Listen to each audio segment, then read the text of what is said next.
মাওলানা আবুল হাসেম বীরগঞ্জ নুরুল উলুম মাদ্রাসায় পুনরায় মোহতামি। বীরগঞ্জ দিনাজপুর থেকে মোশাররফ হোসেনের পাঠানো তথ্যচিত্র MHR নিউজ। 16 সেপ্টেম্বর মঙ্গলবার বাদ এশা মাদ্রাসা অফিস কক্ষে নবগঠিত কমিটির দ্বিতীয় সভা ও পরিচিতি পর্ব অনুষ্ঠিত হয়েছে।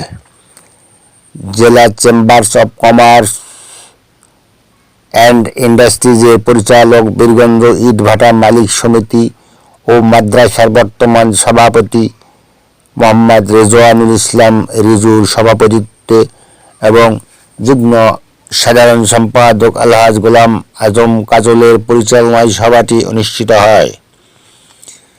সহ সভাপতি আলহাজ আমিরুল বাহার, আলহাজ আব্দুর রহিম প্রধান, কোষাধ্যক্ষ আলহাজ মিনহাজুল আলম, সদস্য ডাক্তার আলহাজ নজমুল ইসলাম, মোস্তফা কামাল, খায়রুল ইসলাম, আলহাজ নাসারউদ্দিন GS, নাসিম সরকার, মোহাম্মদ আলী N ইসলাম, নমিরুল ইসলাম চৌধুরী সানা, লাইসুর রহমান লিপুসহ দিনদার ব্যক্তিরা সভায় বক্তব্য রাখেন।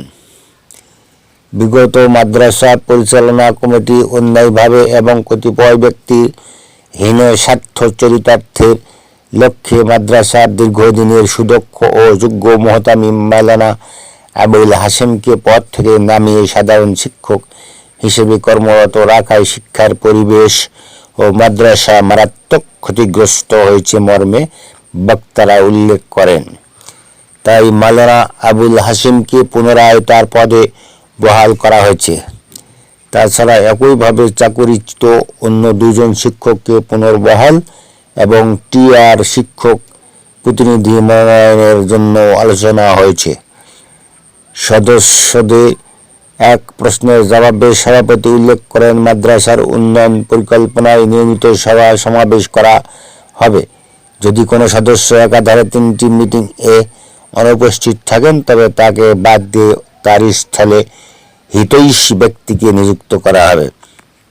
তিনি আরও বলেন, আমাদের মাদ্রাসাটি উত্তরবঙ্গের একটি সুনামধন্য দ্বীনি শিক্ষা প্রতিষ্ঠান। এই বিদ্যাপীঠের সুনাম ফিরিয়ে আনতে সবাইকে আন্তরিক হয়ে একসাথে কাজ করতে হবে। কোনো প্রকার ষড়যন্ত্র বরদাস্ত করা হবে না। MHR news.